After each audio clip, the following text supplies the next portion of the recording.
Good morning, everyone. Dr. Inton here. Today, we are shifting our focus from the deposition modules we've covered over the last 3 weeks to the subtractive processes. As you can see on the title slide, we'll be discussing what I refer to as the submicron sculptor, the absolute mastery of wet and dry etching required in modern IC fabrication. You've all passed lithography, so you know how to draw the blueprints on a wafer. But remember this fundamental truth of fabrication: every microchip is defined not just by what material is deposited, but by the exact nanometers of material we successfully remove. Lithography exposes the photoresist, but etching is what actually carves the device. Look at these structures on the screen. Getting perfectly vertical walls like this, packed so densely together, requires a phenomenal understanding of plasma physics, specific chemical interactions, and fluid dynamics. Over the next 2 hours lecture, we are going to unpack exactly how engineers manipulate chemistry and electrical fields to achieve this level of precision.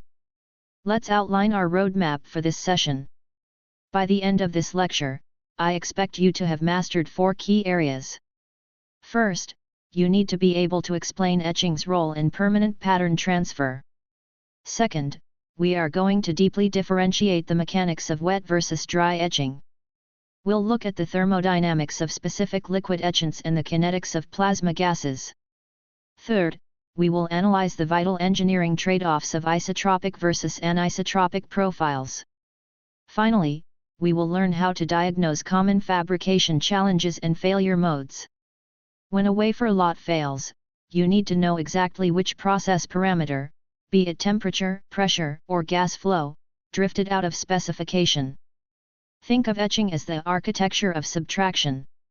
Our goal is to permanently transfer lithographic patterns into physical topography. We do this by removing material selectively, relying on a photoresist or a harder mask, like silicon nitride, to protect the areas we want to keep. Look at this diagram. We have a gate mask sitting on top of a red layer, with STI, shallow trench isolation, and USG, undoped silicate glass, surrounding it. The arrows show the etchant attacking only the exposed red material. This precision is critical for defining isolation trenches, transistor gates, and interconnects. In advanced semiconductor fabs today, nearly 100% of patterned etches rely on plasma processes. Wet etching for high-resolution patterning is practically dead at the leading edge. Think about it: if deposition builds the city, how does etching define the streets? Let's begin our technical deep dive with the older, but foundational, technology, wet etching. This operates purely via chemical dissolution. First, let's talk chemistry. What are we actually using? If we need to etch silicon dioxide, we strictly use hydrofluoric acid, often buffered with ammonium fluoride, a mixture we call BOE, or buffered oxide etch. If we are stripping silicon nitride, we use boiling phosphoric acid at about 160 degrees Celsius. For organic residue or photoresist stripping, we use a piranha etch, which is a violent, exothermic mixture of sulfuric acid and hydrogen peroxide. The mechanism is a 3-step process: transport of the etchant to the surface, the chemical reaction at the interface, and the transport of the byproducts away. If you don't adequately agitate the bath, step 3 becomes your rate limiting factor. Wet etching is highly selective to specific materials. Hydrofluoric acid will devour oxide but virtually ignore bare silicon. However, it is inherently isotropic, meaning it etches equally in all directions. Thus, it is ideal for bulk removal or features greater than 3 micrometers. Process control is entirely dependent on concentration and temperature. For instance, the etch rate of silicon 100 changes drastically based on minute temperature variations in a 30% KOH bath. A drift of just 1 degree Celsius alters your etch rate significantly due to Arrhenius kinetics. Furthermore, why are massive quantities of corrosive liquids becoming a bottleneck for modern fabs? It's cost, safety, and environmental disposal of these highly toxic heavy metal and acid mixtures. To solve the limitations of liquid baths, the industry moved to dry etching. Instead of liquids, this utilizes ionized gases, plasma, within a highly controlled vacuum chamber. Let's look at the schematic. We introduce a feed gas. If we are etching silicon or oxides, we typically use fluorine-based gases like carbon tetrafluoride, sulfur hexafluoride, or trifluoromethane. If we are etching metals like aluminum, we must use chlorine chemistries like chlorine or boron trichloride.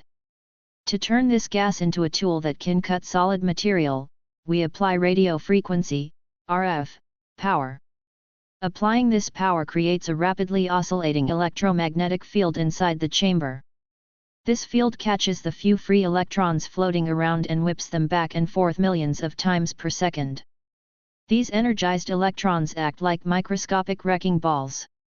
They crash into the neutral gas molecules, knocking more electrons loose and tearing the gas apart into a highly energized, glowing cloud of charged ions and reactive chemical fragments. This state of matter is our plasma.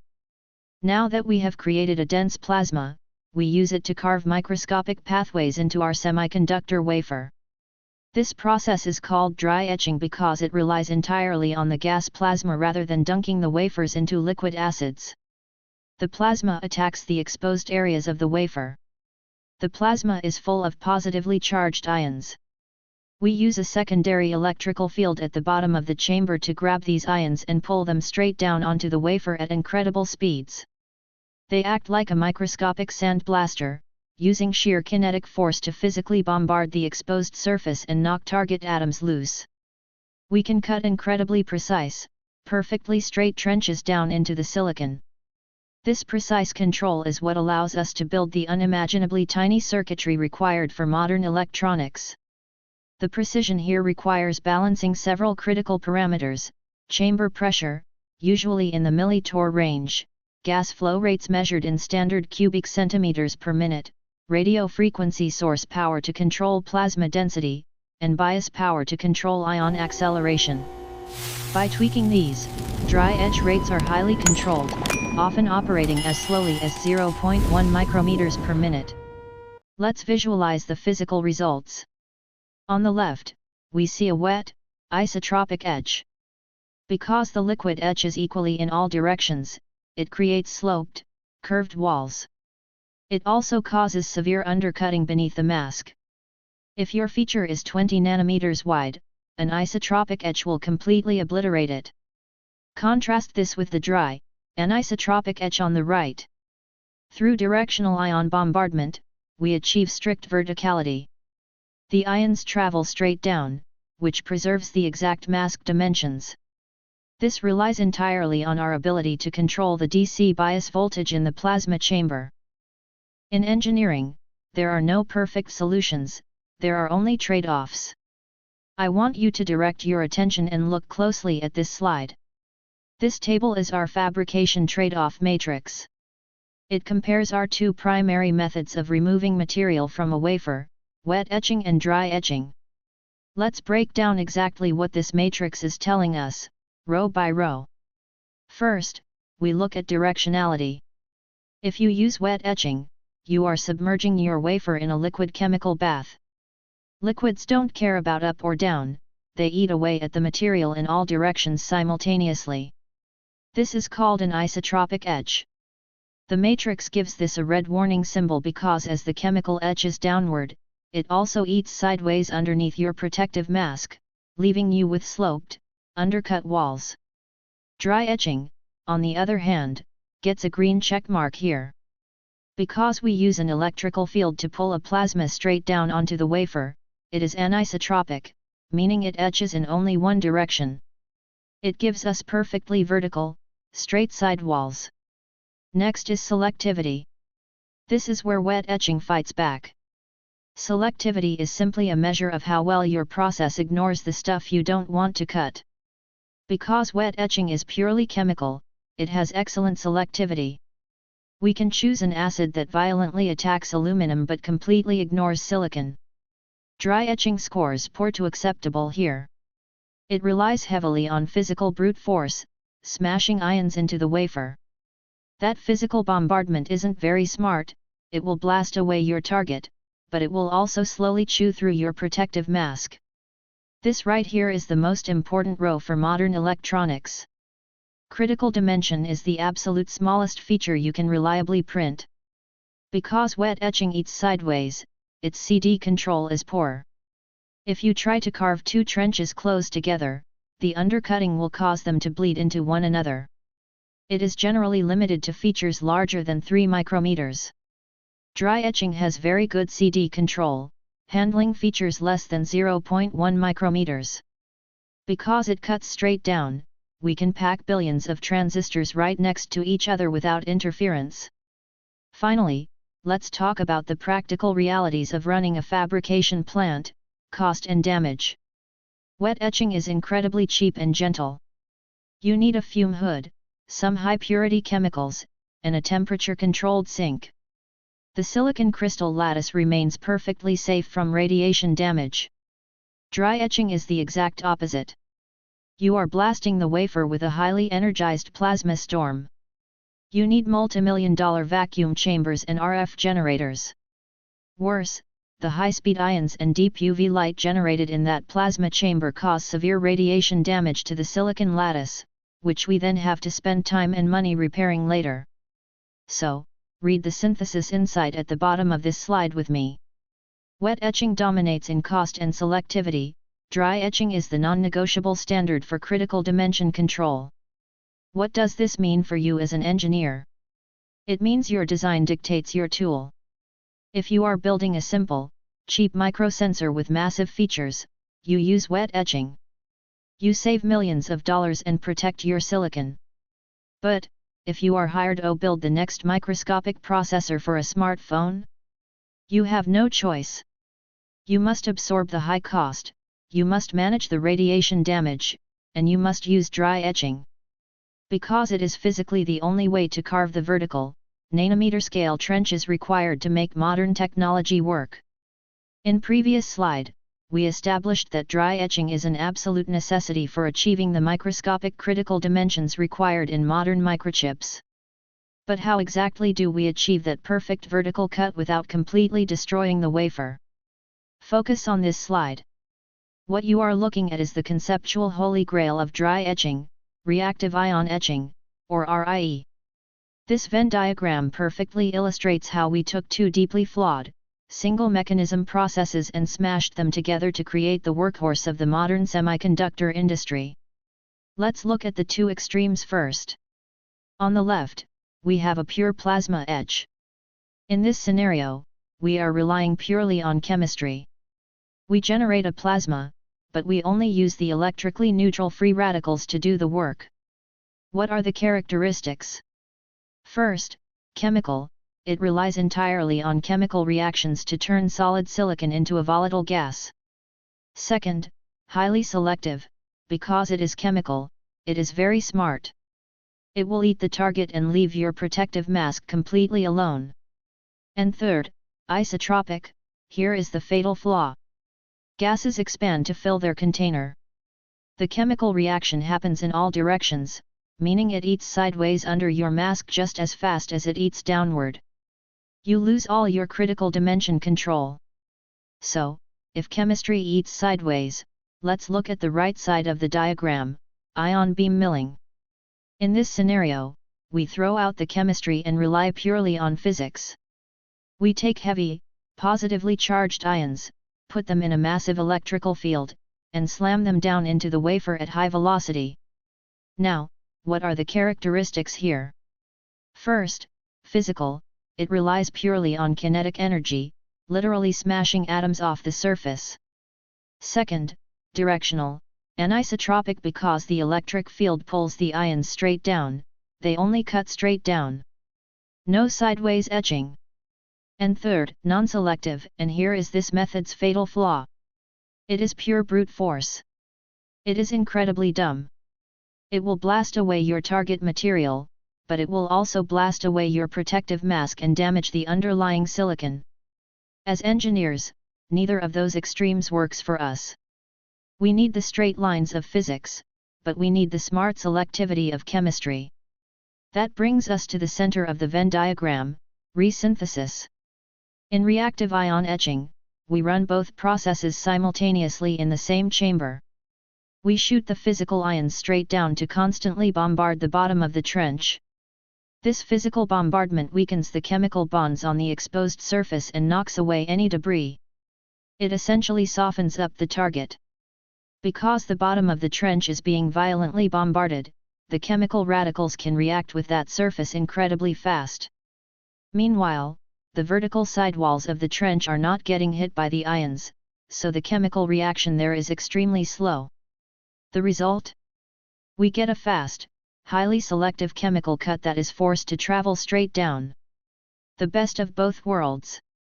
I want you to burn the analogy at the bottom of this slide into your memory. Think of reactive ion etching as a sandblaster that shoots acid.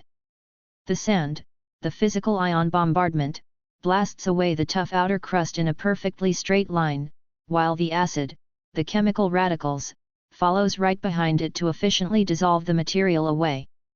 Understand this synthesis, and you understand the fundamental process that makes every smartphone, laptop, and AI server on Earth possible.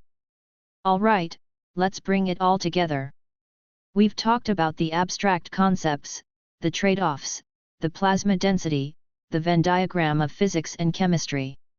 Now, let's look at the actual molecular combat happening inside the chamber. This slide walks us through the complete, three-step life cycle of a single etching event. We are going to use carbon tetrafluoride etching a pure silicon wafer as our example. Let's break it down. Step 1, ionization. Everything starts here. We pump stable, unreactive carbon tetrafluoride gas into the chamber. On its own, carbon tetrafluoride wouldn't do anything to a silicon wafer. But then, we hit it with that RF power, represented here by the lightning bolt.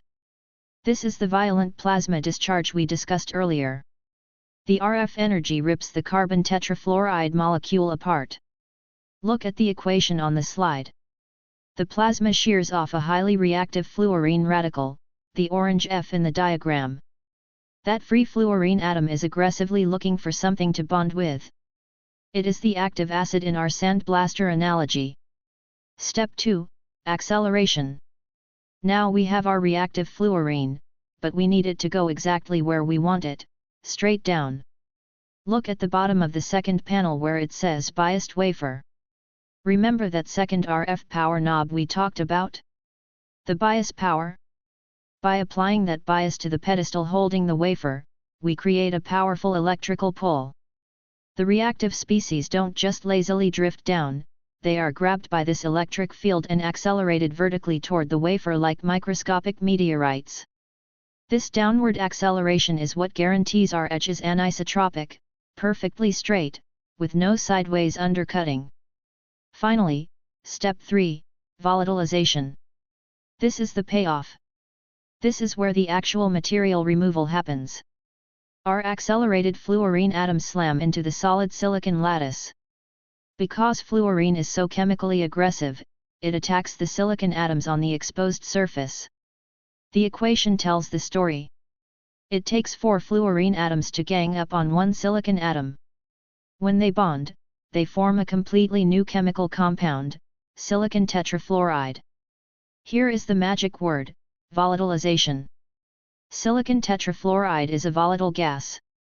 The moment that silicon atom bonds with the 4 fluorines, it loses its grip on the solid crystal lattice. It literally turns from a solid into a gas, lifts off the surface of the wafer, and is sucked out of the chamber by our vacuum pumps. This is reactive ion etching in a nutshell. We ionize the gas to create a chemical weapon. We use an electrical bias to accelerate that weapon straight down.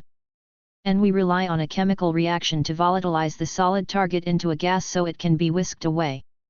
Millions of times per second, across billions of microscopic trenches on a single wafer, this exact 3-step dance is carving out the future of computing. I want to pull all of these concepts together into one final, visual summary. Please take a look at the slide on the screen, titled Finding the Etching Sweet Spot. If you remember nothing else from today, remember this graph. This perfectly visualizes the core engineering dilemma we've been discussing, and how we actually solve it in the real world. Let's break down the axes first.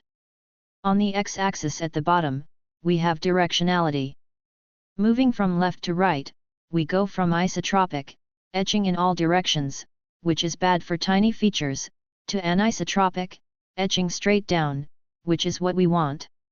On the y-axis, we have selectivity. Moving from bottom to top, we go from poor, which means eating everything indiscriminately, to excellent, only eating the target material and protecting our mask. The goal of any modern fabrication engineer is to get as high up and as far to the right on this chart as physically possible.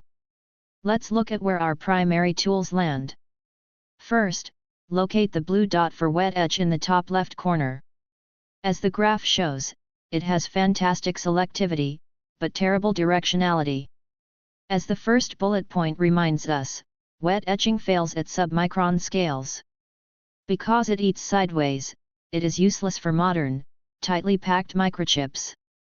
Next, locate the gray dot for ion beam milling in the bottom right corner. It has perfect directionality, but terrible selectivity. And as the second bullet point warns, ion milling damages substrates. It's too physically brutal.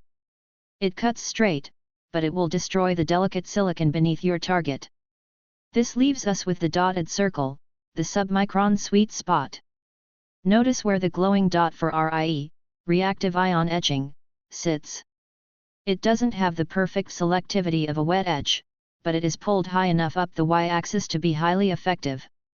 And because of the electrical bias pulling those ions down, it is pushed all the way to the right on the x-axis, giving us that crucial anisotropic, vertical cut. Read that final bullet point with me. RIE optimizes the exact balance required for modern ICs. Engineering is rarely about finding a flawless, magic bullet solution. It is almost always about finding the optimal compromise.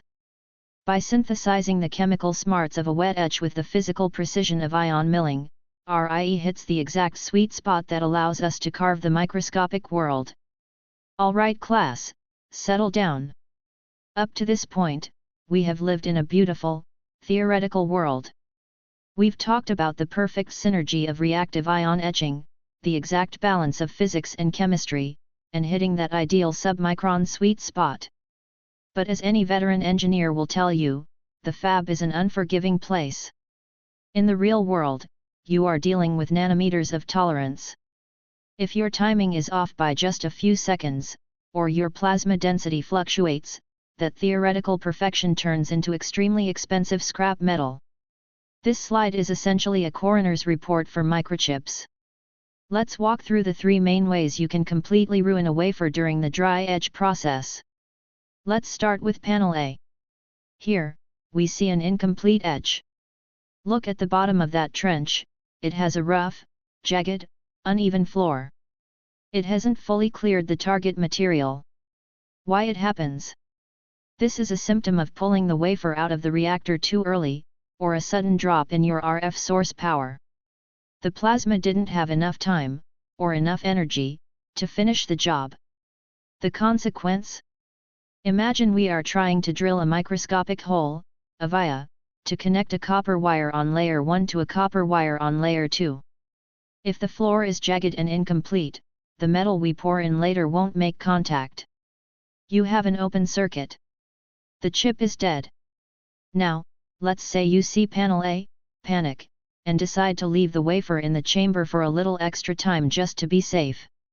That leads us directly to panel B, overetching.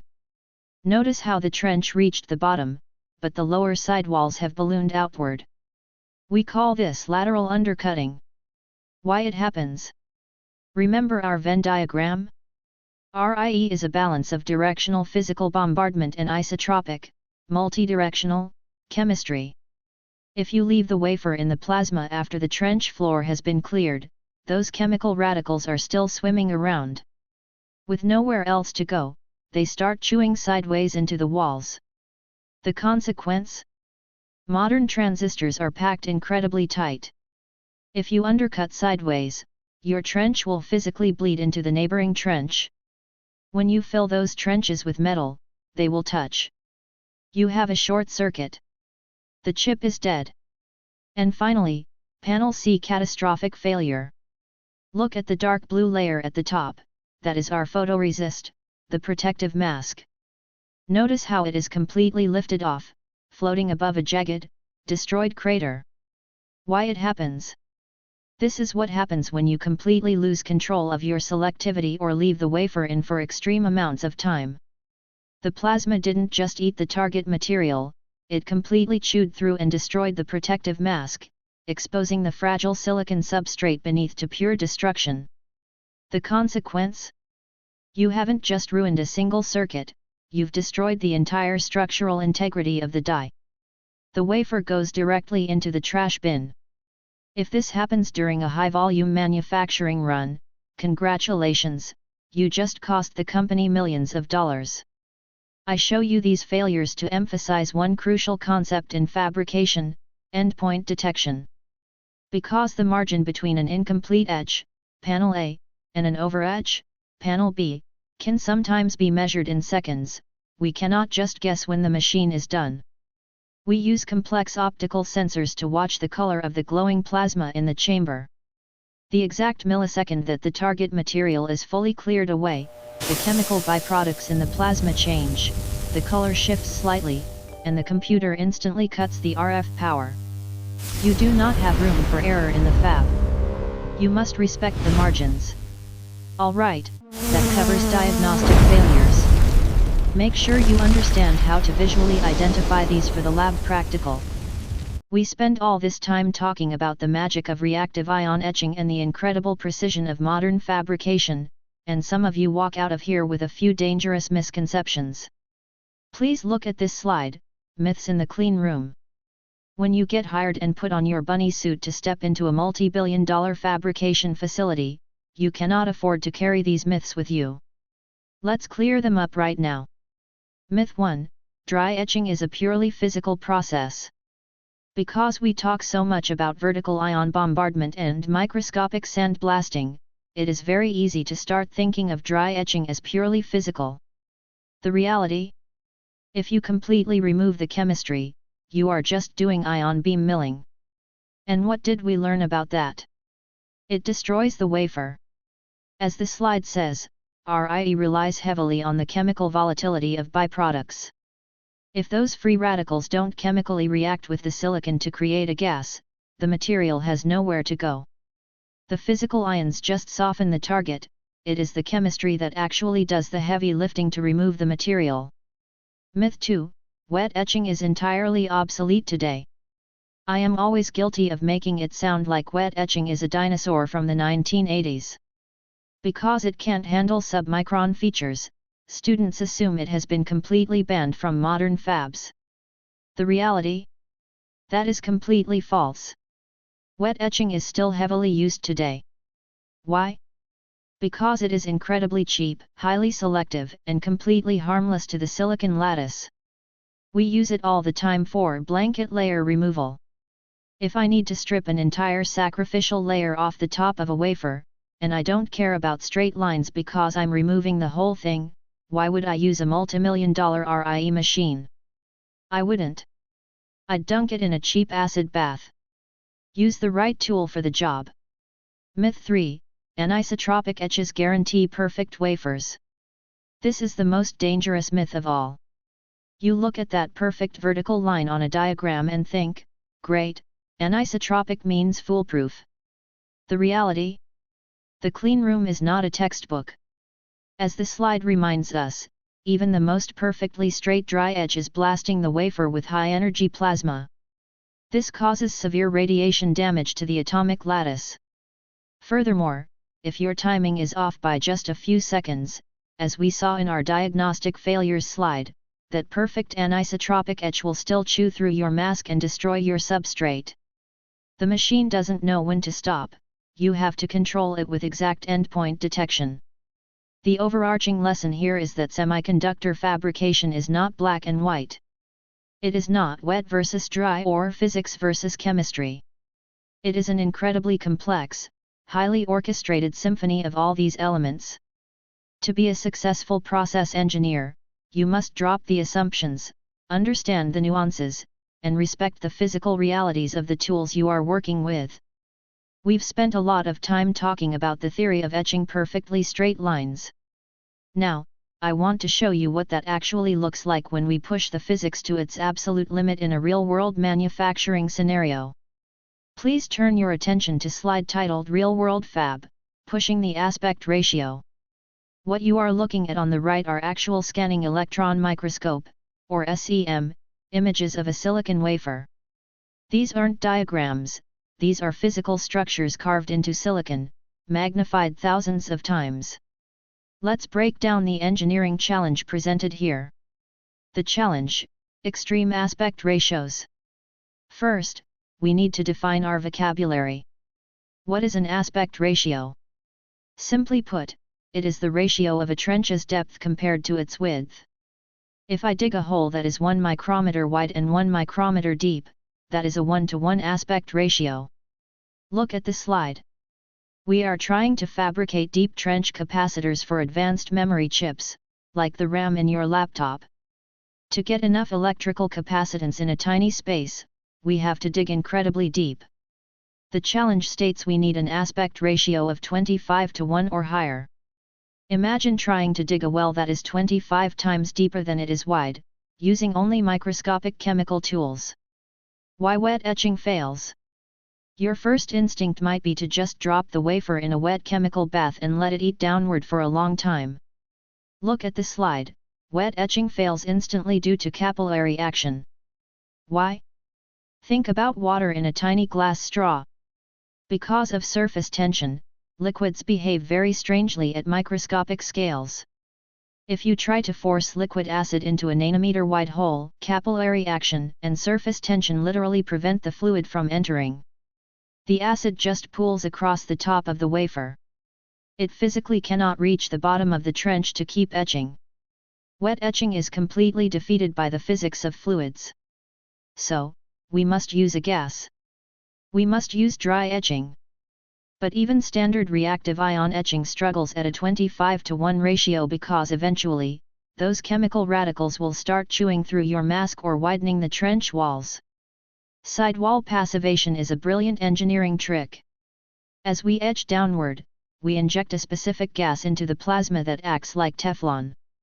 It coats the entire inside of the trench with a protective polymer shield. Then, our physical jackhammer ions slam straight down. They blast the Teflon coating off the bottom floor of the trench, but because they only travel vertically, they leave the Teflon coating on the side walls completely intact. We etch a little bit, we coat the walls in Teflon, we blast the bottom, and we etch a little deeper. By repeating this cycle thousands of times, we can drill unimaginably deep, perfectly vertical canyons into the silicon without the walls caving in or widening. Take a final look at those SEM images. Those towering pillars and impossibly deep trenches are the result of mastering both the physics of plasma and the chemistry of sidewall passivation. That is how we fit gigabytes of memory onto a chip the size of your fingernail. This single slide is your ultimate cheat sheet. It condenses weeks of complex physics and chemistry down into 5 foundational truths of modern engineering. Let's read through them together. Number 1.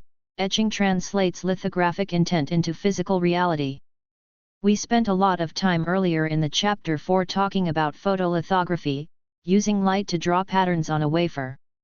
But remember this, lithography only draws the map. It just exposes the photoresist. Etching is what actually builds the roads. Until you put that wafer into an etcher and physically remove the material, your circuit design is nothing but an idea. Etching is the brute force reality that carves that idea into the silicon. Number 2, wet etch is chemical, isotropic, cheap, and highly selective. Takeaway 2 is our baseline. When you use liquid acid, you are relying purely on chemistry. It is incredibly cheap, and it is highly selective, it only eats exactly what you tell it to eat. But, because liquids expand in all directions, it is isotropic. It eats sideways, undercutting your mask, making it completely useless for building the tiny, submicron features of modern microchips. Number 3, Dry etch is plasma-driven, anisotropic, expensive, and high precision. So, to solve the isotropic problem, we turn to takeaway 3. We use gas plasmas. Because we use electrical fields to pull the plasma straight down, dry etching is anisotropic, it cuts perfectly vertical lines. This gives us the high precision required to pack billions of transistors onto a single chip. But the trade-off? You are buying multi-million-dollar vacuum reactors and dealing with severe radiation damage. Precision is expensive. Number 4, RIE is the industry standard, fusing physical bombardment with chemical volatility. Takeaway 4 is the golden child of the clean room, reactive ion etching, RIE. We don't just use pure physics, which destroys the wafer, and we don't just use pure chemistry, which eats sideways. We use them together. We use the physical bombardment of ions to act like a microscopic jackhammer, weakening the surface, while the chemical radicals follow right behind to volatilize the material and sweep it away. It is the perfect synergy of two imperfect methods. Number 5, timing defines success, underetching leaves debris, overetching destroys critical dimensions. And finally, takeaway 5. The reality check. You can have the most advanced RIE reactor on the planet, but if your timing is off by 3 seconds, you will bankrupt your yield. Pull it out too early, and you have debris and open circuits. Leave it in too long, and your plasma chews through the mask, undercuts the sidewalls, and causes catastrophic short circuits. Endpoint detection is everything. In the fab, respect the margins, or the margins will destroy your product. If you fundamentally understand these 5 points, you understand how human beings turn ordinary sand into the most complex machines in the universe. Study these takeaways and internalize the trade-offs. This slide presents 2 thought experiments. These are exactly the kinds of questions you might get asked in an interview at Intel, Samsung, or TSMC to see if you actually understand the why behind the process, rather than just the how. Let's tackle them. Question 1, the economics of etching. If dry etching equipment costs dropped by 90%, would wet etching disappear from fabs entirely? Think back to our myths in the clean room discussion. It is easy to assume that because dry etching is expensive, cost is the only reason we keep wet etching around. So, if RIE machines suddenly cost pennies, would we throw out all our acid baths? The answer, absolutely not. Why? Because physics is still physics. Even if a reactive ion etching machine was completely free, it still blasts the wafer with high-energy plasma, and it still causes severe radiation damage to the silicon crystal lattice. Furthermore, dry etching will never beat the perfect, infinite selectivity of a purely chemical liquid etch. If I need to gently strip a blanket sacrificial layer off a wafer without damaging the incredibly delicate atomic structures underneath, I am going to use a wet etch.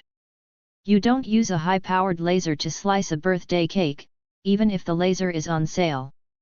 You use the right tool for the job. Question 2, the 3D future, gate-all-around field effect transistor. Now, look at the second question. This is where the bleeding edge of semiconductor physics lives right now. How might the shift to 3D transistor architectures, like gate-all-around field effect transistor, change our reliance on anisotropic etching? For the last 20 years, our entire goal was to etch perfectly straight, vertical lines, anisotropic, so we could pack transistors tightly next to each other on a flat plane. But we ran out of space. So, we started building up. In the newest architectures, like gate-all-around FETs, the silicon channel is suspended like tiny, floating bridges, nanosheets, and we have to wrap the gate material completely around and underneath them. Here is the puzzle: how do you etch material out from underneath a floating bridge using a dry etch that only shoots straight down? The answer: you can't. To build these 3D structures, we actually need the etchant to eat sideways. We are suddenly relying heavily on highly controlled isotropic etching, often using specialized vapor phase chemicals, to go in and horizontally chew out the sacrificial layers between the nanosheets without touching the sheets themselves. Ironically, as our transistors get infinitely smaller and more advanced, our reliance on purely anisotropic etching is shifting, and we are bringing the flaw of isotropic sideways etching back in as a necessary feature. Review Chapter 6 in your course material. If you want to survive in the industry, I highly recommend tracking down Peter Van Zandt's Microchip Fabrication. It is the holy text for understanding how all of these processes actually string together on the factory floor. Keep these prompts in mind as you study. Understand the trade-offs, follow the physics, and you will do just fine. And with that we sum up Chapter 6.